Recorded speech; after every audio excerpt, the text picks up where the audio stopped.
Okay, hello and welcome back to the channel. This is going to be another continuation of some of the beginner stuff that is a little bit more sneaky inside Blender that you don't necessarily understand just by watching some of the tutorial series that are out at the minute. So the purpose of tutorial series coming out when there's a new type of Blender is to give you an end result, something that you can be proud of, something that looks really cool, like a donut, or just any sort of tutorial that is focused on you following them step by step. This tutorial is for beginners. It's definitely not for people that understand 3D and how it works, although you might learn a few new things that Blender can do with this information. But it's really not for people that know 3D. It's for people that have jumped in and they found this video somehow, and you're just looking for some more in-depth information as far as some of the more hidden features go. So we already covered local object transforms and how that can be useful or how that can break things.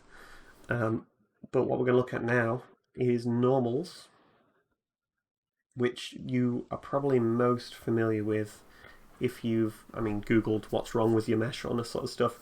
But if you've Googled, or if you've just been looking at the transform orientations here, there's a normal one. And at a minute, if I do similar to the previous video, turn these arrows on for the move tool, we can actually change to local and it's going to be the same because we haven't moved the object yet, and normal and it's going to be the same. But if I rotate this object, then we can see the normal one is pretty much following exactly what the local one is, and what the global's still at that orientation.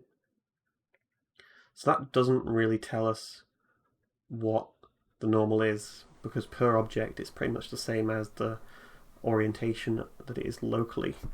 So to really get advantage of this and see what it really means, we're going to have to go into edit mode with tab. And looking at it in edit mode,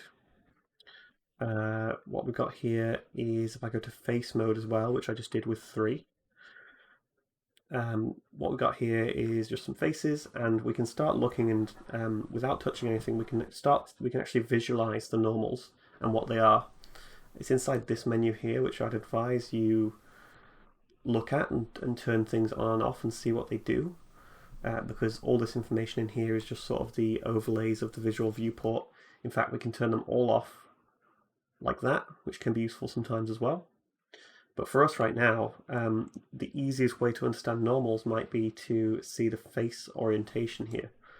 And that's going to, just the words face orientation hopefully give you an inkling of what a normal is. It is the local way that a face or a vertex or an edge has its own transforms, much like the object in object mode, but per aspect here. So per aspect being vertice, edge, and face. And if we look at this object in this viewport, it looks like it's all blue. And then if we take this inside the object, then it's all red. And that's because the blue is the visible section of the mesh that we can that should be facing outwards, or at least it should all be even, as in all blue or all red and not a mixture. And the red is the opposite side. So if I swap this to, if I go into edit mode again and I swap this to just viewing the normals in this normals menu here. So for example, start with the face normals because they're a little bit easier to understand. We turn that size way up, we get these little blue lines coming out of the object, and they essentially replace the Z on the local aspect here. So if I select this face and I go to transform mode, the Z lines directly up with this blue line. And if I go to normal mode and I select this face, then the blue also lines up there. If I go back to global, then the blue is pointing upwards, and in this way it's pointing outwards like that.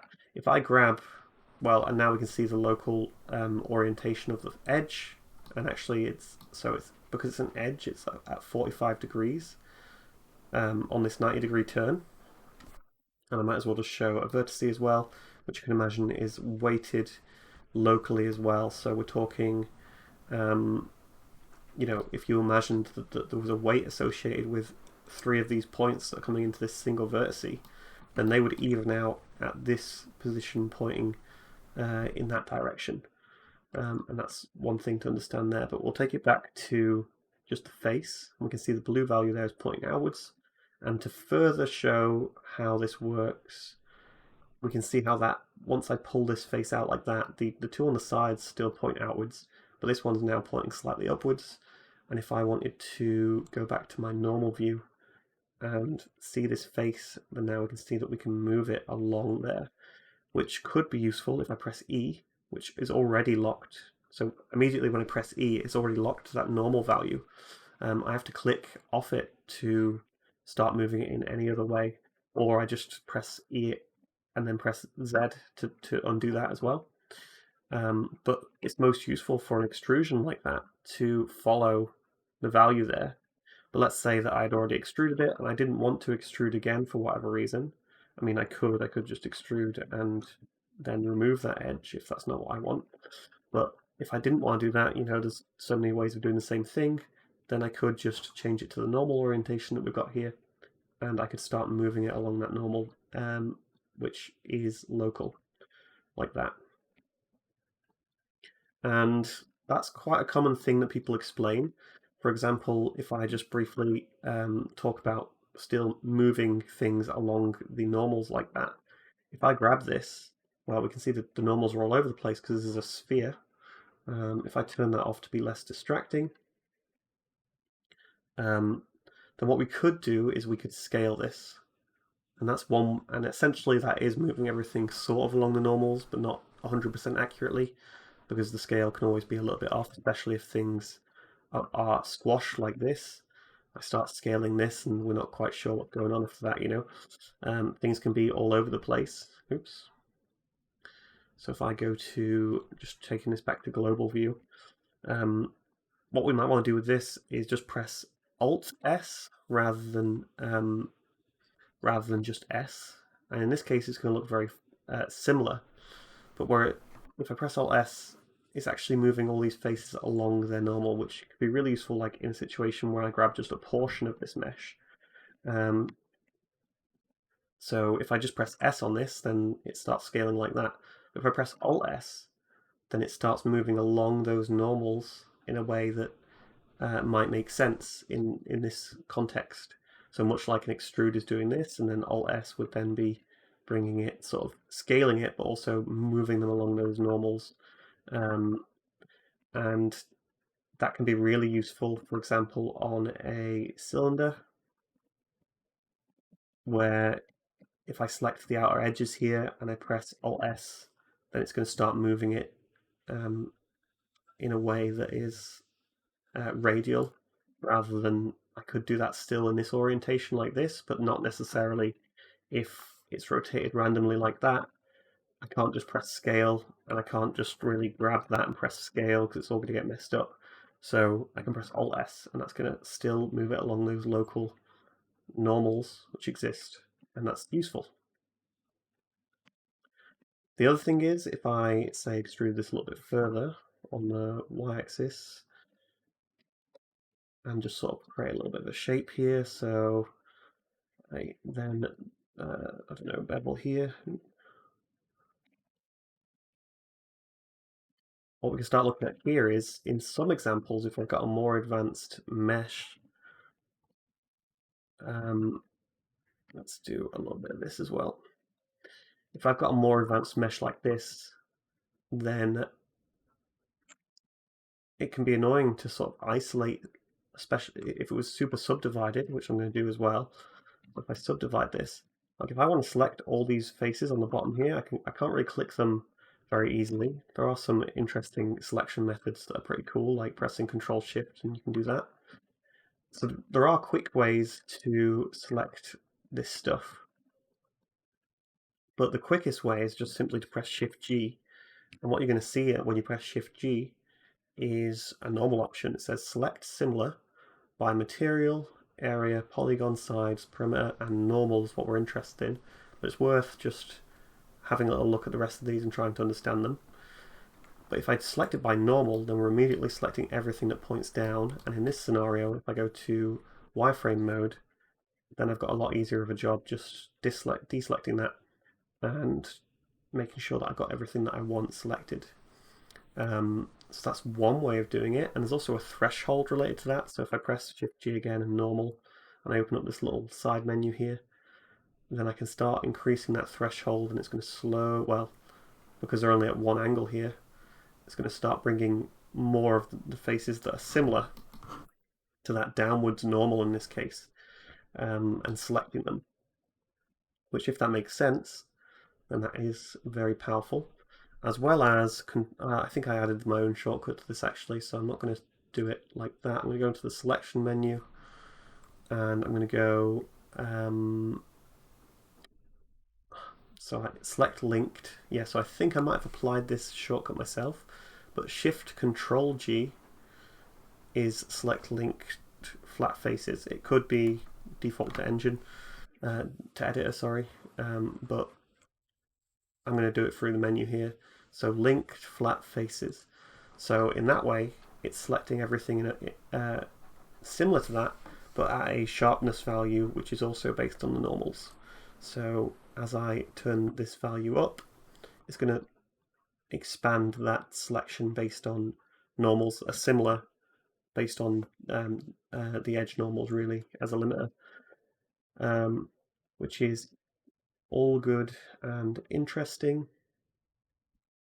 So I'm just trying to think of more things here. So I mean, going back to some even more sneaky basics. If I take this back to a cube, there's situations here where the normals control something a little bit more abstract. So in that, everything we've gone through so far is how you can interact with the normals, but sometimes they just get messed up. So if I subdivide this, and I just remove some of those middle ones actually, so let's go. I get this middle face, and we can actually bring up the normal menu, which is Alt-N, which is everything to do with normals, as well as a few other options, but it's got most of the normal options that you'd expect. I'm not sure where that appears around here, mostly in the face settings, I guess. But Alt-N is what you need to remember in this case, and that is your normals menu. And we can flip one, which is going to look just fine, until we start turning on things like backface culling, which is how most things will render an object. So if I add a plane, like game engines that is, or it's always probably good to have it on game engines, what they'll do is they'll only render the forward facing normal, and if I look underneath this, then it becomes invisible. And that's why, like, so when you go through the floor in a game, you can see through the walls because everything's only rendering in one direction. It can cause you a bit of a headache here and there, so there are ways around it, but that's kind of how things are displayed, and it doesn't just control that visual element to it. If I didn't have backface culling on and I set this to a smooth object, we get this kind of, I mean, that's how it should look. That's just, it doesn't look very good because the smooth shading here is working with very little information. But what we're looking at there is, it almost even looks see-through, but it's actually just a lighting error, and if and that surface is just picking up the inverse lighting of what it should be. So the quick way around that is just pressing Shift N to recalculate normals inside or outside, or selecting that space and pressing Alt N and just flipping it to make sure that it is correct. And this whole lighting scenario here, the way that when I pressed shade smooth, the way that that's making it look is also to do with normals, and that's how the light is hitting the object. So for example, in this case we're in the viewport, but if you imagine the light hitting this object, which is much more in depth than I'm going to be able to cover fully, But the light then spreads out and looks like it's hitting a soft edge because the normals here have been adjusted to these medium values, rather than if I changed it to, if we go to the normals here in the normal setting of the object data, we can change that to 30 degrees.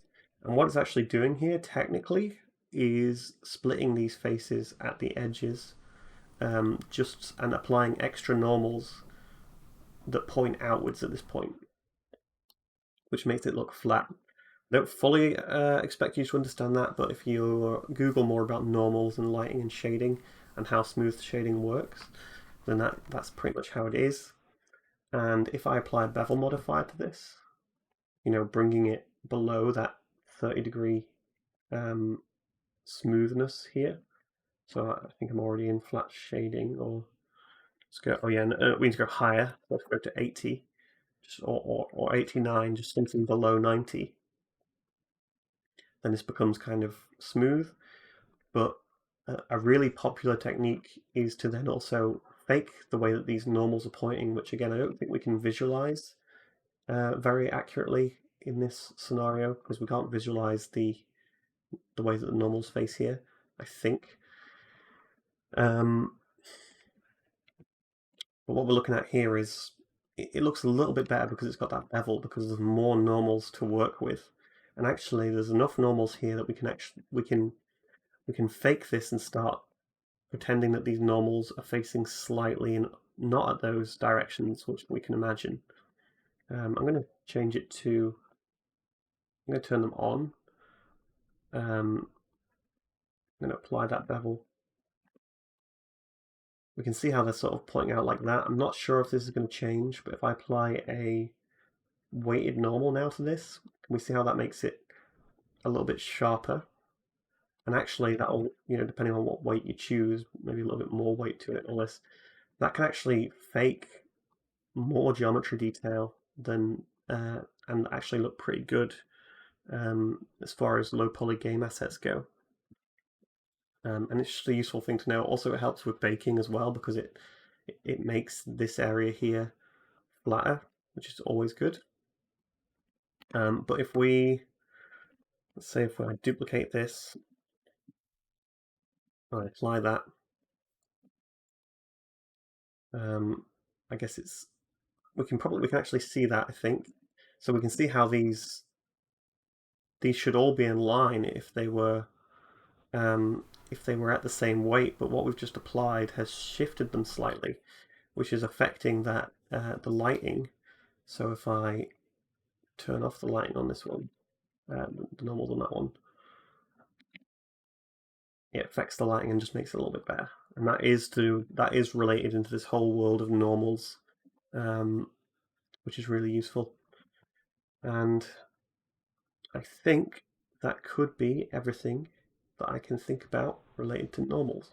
It's been 18 minutes, and it's all been off the top of my head. I want to make more videos like this about things that people don't understand, and it's really just a rambling video. But if you've made it this far, then please comment below with suggestions of things that you want to learn. And in the new year, I'm looking at doing a few more tutorials for whatever, hard surface modeling, sculpting, all this sort of stuff that I might be getting into in the new year. And so any feedback is useful. Otherwise, I'll see you in the next video. Have a good one.